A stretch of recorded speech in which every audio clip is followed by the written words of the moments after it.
আসসালামু আলাইকুম। ঢাকা থেকে ঐশী বলছি। ঐশীর সোহালে স্বাগত জানিয়ে শুরু করছি নতুন আরেকটি ব্লগ। সকাল সকাল দেখতে পাচ্ছ বাজার এনেছিল, তো কিছুটা বাজার টেবিলে রাখা হয়েছে। ভাবলাম এখান থেকে ব্লগটি শেয়ার করি, যেহেতু আম্মুর বাসায় আছি। তো আমি ডেইলি কী করছি না করছি কিছুটা মেমোরি করার চেষ্টা করে নিচ্ছি। আশা করছি তোমাদের কাছেও ভালো লাগছে, তোমরাও সাপোর্ট দিচ্ছ। তো এর মধ্যে দেখিয়ে নিই, দেখো আমার আঙ্গুলের কী অবস্থা। তো আগের দিন আমার এই আঙ্গুলে হয়তো ঠসা পড়েছে, তো পানি লাগতে লাগতে চামড়া উঠে গিয়ে ফুলে গিয়েছে এরকম। তো তোমরা এরকম মানে আঙ্গুলের এই অবস্থা দেখে আবার মানে অন্য কিছু ভেবো না, তাই আগে থেকে বলে নিলাম। তো এর মধ্যে যেটি হয়েছে, আমি কিছু জলপাই নিয়ে নিয়েছি আর আমি এর মধ্যে ব্যালকনিতে আসছি। আসার পর দেখলাম কি যে আম্মুর বাসার ব্যালকনিতে দাঁড়ালে না এরকম বাজার দেখা যায়, মানে মাছের বাজার। তো আমার না খুব ভালো লাগছিল, উপর থেকে আমি মাছগুলি দেখছিলাম আর লোকজন আসছে, মানে কোন মাছের প্রাইস কেমন এসব বলছে জোরে জোরে। তো আমি শুনছি আর ভাবলাম এখান থেকে একটু ভিডিও করে আর তোমাদের একটু দেখিয়ে নিই, যারা মাছের বাজার দেখো নাই বাসার কাছে তাদের জন্য হেল্পফুল হবে। তো আমি না এরকম মাছ দেখার পর এতটা এক্সাইটেড ছিলাম, আমার মনে হতো কি যে আমি এক সময় যাব, যে এখান থেকে যে মাছগুলি মানে জীবন্ত লাফাচ্ছে সেই মাছগুলি কিনবো। নানান রকমের প্রশ্ন মনের মধ্যে ঘোরপাক করছিল এবং সেটিই করেছিলাম।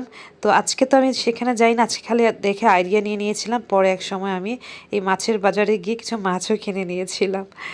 তো যাই হোক, আমি অনেক দিন পর ভয়েস দিচ্ছি, যদিও ভিডিওটি অনেক দিন আগের। তো আসলে নানান ব্যস্ততার কারণে ভিডিওটি ওরকম এডিট করা হয়নি, আপলোডও করা হচ্ছে না। তো আজকে ভাবলাম আপলোড করেই ফেলি।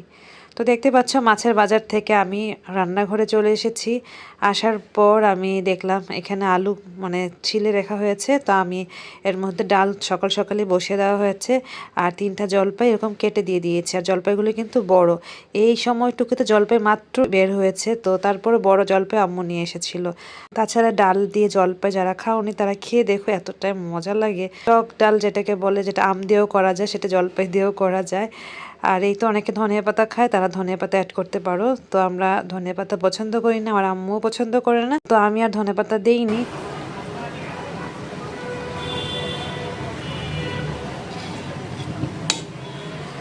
তো এর মধ্যে আমি সকালে নাস্তা করি নাই। তো আমার ভাই এটা আমার জন্য এনেছে, এটা বাখরখানির মতোই, কিন্তু বাখরখানি না, এটা চায়ের দোকানে পাওয়া যায়, নর্মালি পাওয়া যায় না। তো চায়ের দোকান থেকে এক পিস মনে হয় 10 টাকা করে নিয়েছে, তো সেগুলো ও নিয়ে আসছে। আর আমি এমনি এমনিও খাচ্ছিলাম, চা দিয়েও খাচ্ছিলাম। তো আমার কাছে জিনিসটা এতটাই ডিফারেন্ট লেগেছে, ভাবলাম তোমাদের দেখাই। এটা কিন্তু বাখরখানি না, বাখরখানি একটু অন্যরকম হয় না, শুকনো শুকনো মানে ড্রাই টাইপের।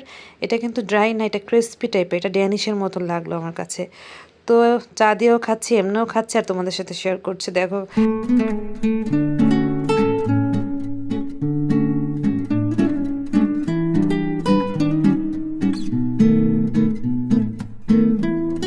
এখন আমি মাছগুলি ভেজে নিচ্ছি। এটা হচ্ছে বাটা মাছ, তো এটা মুচমুচো করে ভেজে গরম গরম খেতে খুব মজা। ওই মাছের বাজার থেকেই কিন্তু এই মাছটা নিয়ে আসা হয়েছে। আর এই দিকে আমি বসিয়ে দিয়েছি চাল কুমড়া বা জালি কুমড়া বা চাল কুমড়া যেটা বলো। তো এই জালি কুমড়া আমি কেটে নিয়েছি, এবার আমি এই যে রুই মাছ দিয়ে জালি কুমড়া রান্না করে নিচ্ছি। বেসিকলি যেটি হয়ে থাকে আম্মুর বাসায় থাকলে কি, যে আমি সকাল সকাল মানে 11টা 12টার মধ্যে সব কিছু কমপ্লিট করে আমরা একদম রিল্যাক্স মোডে থাকি, আম্মুর সাথে গল্প করি, এরকম আর কি অবস্থা। তো আমি সকাল সকাল রান্না বসিয়ে দিয়েছি, তো এটা আমাদের সাথে শেয়ার করছি।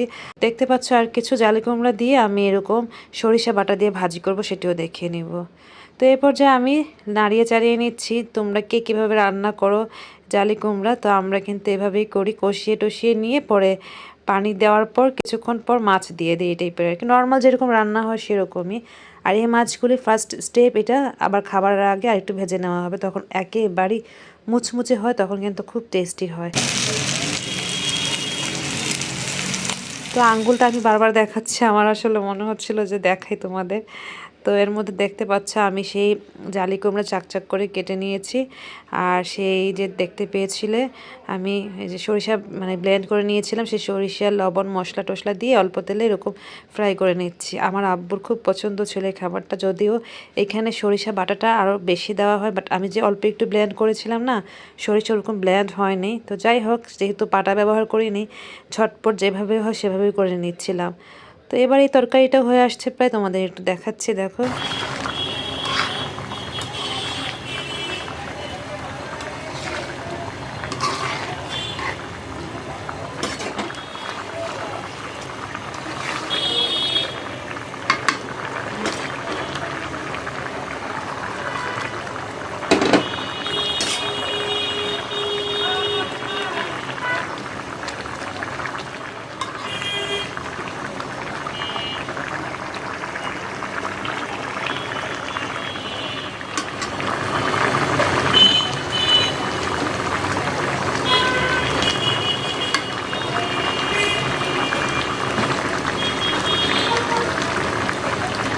ব্যাস যা রান্না হয়েছে সবগুলো দিয়ে আজকে লাঞ্চ করে নিয়েছে সবাই একসাথে। তারপর বিকেলের দিকে একটু চা নিয়ে বসছি।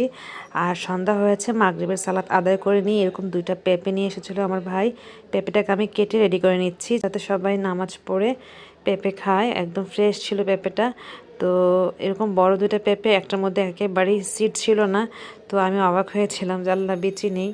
তো যাই হোক, এভাবে সন্ধ্যার সময় পেঁপে নাস্তা টাস্তা তো থাকেই। আসলে সব কিছুর ভিডিও ওরকম করা হয় না, কিছুটা আইডিয়া তোমাদের দিয়ে নিয়েছি।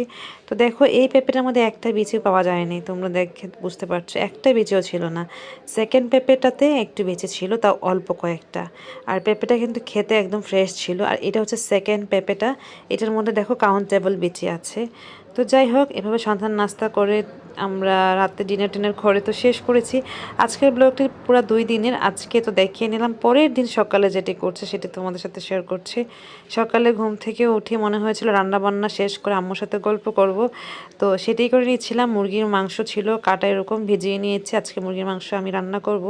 আমার হাতের রান্না আম্মু পছন্দ করে। আমি বাসায় গেলে আম্মু সবসময় বলে যে চিকেন এবং বিফ আমি রান্না করার জন্য, সব কিছুই বলে, বাট আমি এই দুইটা খুব ইন্টারেস্ট নিয়ে আমি রান্না করি। তো সেটাই করে নিচ্ছি, মুরগির মাংস আলু দিয়ে রান্না করে নিচ্ছিলাম।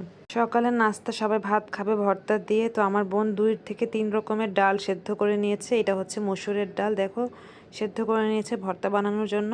আর এই অনেকগুলো কাঁচামরিচ দিয়ে এটা 5 মিশালি ডাল সেদ্ধ করে নিচ্ছে। এগুলো দিয়ে ভর্তা হবে, আলুর ভর্তাও হবে। তো সকালে ভাত আর এই ডাল ভর্তা, আলুর ভর্তা আর ডিম ভাজি দিয়ে ভাত খাওয়া হয়েছিল। তো ভাবলাম একটু দেখিয়ে নিই। পাশের চুলায় তো আমি আলু দিয়ে সেই মুরগি মাংসটা রান্না করেই নিয়েছিলাম।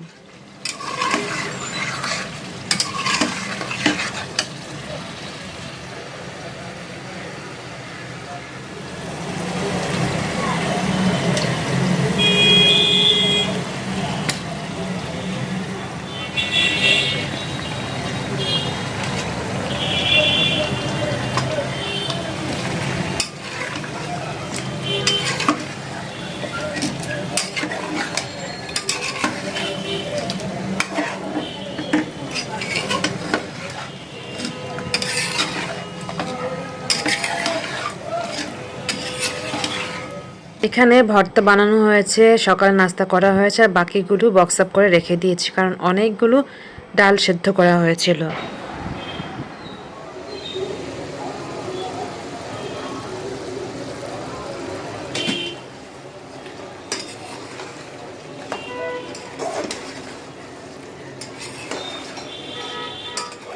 যাই হোক, মুরগি মাংস রান্না করার পর দুপুরে আমরা লাঞ্চ করে নিয়েছি। আর এই যে দেখতে পাচ্ছ আমি এখন চা নিয়ে এসেছি। তো চা বানিয়েছে আম্মুর জন্য আর আমার জন্য। বেসিক্যালি আমাদের এই বাসায় আম্মু এবং আমি চা খাই। আম্মুও খায় না, আমি খাই, এজন্য আম্মুকে দিয়ে খাই। আম্মু পছন্দ করে, আর চা খেতে খেতে গল্প করি, খুব ভালো লাগে। তো সন্ধ্যার দিকে পুরি আনা হয়েছিল, আমি একটু গরম করে মুচমুচে করে নিচ্ছি তাওয়ার মধ্যে, আর পাশের চুলায় চা বসিয়ে দিয়েছি। তো সন্ধ্যার নাস্তা আমরা এভাবে করে নিয়েছিলাম। আর আজকে এভাবেই সারাটা দিন গিয়েছে। তো হঠাৎ করে মনে হলো, আম্মু বলছিল দই খাবে, মানে আম্মুর খুব পছন্দ দই, মানে ভাত দিয়ে খাওয়ার জন্য। তো অনেকগুলো দুধ ছিল, আমি 1 কেজি দুধ নিয়ে নিয়েছিলাম। আর এই যে দেখছো ঘুটনি দিয়ে ঘুটিয়ে নিচ্ছি, যে আজকে শোয়ার আগে আমি দইটা রেডি করে নিব, সকালে আম্মু ভাত দিয়ে খেতে পারবে। তো এটা হচ্ছে কিনে আনা হয়েছিল এই দইয়ের বাটি, তো এখানেই আমি বানাবো। এই দইয়ের বাটি দেখেই ইন্টারেস্ট হয়েছে যে দই বানিয়ে দিই। তো আমি দুধটাকে একটু ঘন করে নিয়েছি, আমি এখানে কোনো ফুড কালার ব্যবহার করিনি। তো এবার আমি এখানে ঢেলে দিচ্ছি। আর এই দইটা কেমন হয় বা কী পর্যায়ে হয় সেটা তোমাদের পরবর্তী ভিডিওতে শেয়ার করে নিব। আসলে কি দইটা হয়েছে নাকি হয়নি সেটা নিয়ে আমার পরবর্তী ভিডিওতে তোমাদের সাথে শেয়ার করবো। আশা করছি আমার ভিডিওর সাথে থেকো, সাপোর্ট করো। তো যাই হোক, দইটা আমি এরকম জাল করে নিয়ে বাটিতে নিয়ে নিয়েছি। এবার আমি এটা ওভেনে ঢেকে রেখে দিব, তারপর ওভেন থেকে বের করে কি হয় সেটা তোমাদের দেখিয়ে নিব। আজ এখানে বিদায় নিচ্ছি, আল্লাহ হাফিজ, আসসালামু আলাইকুম।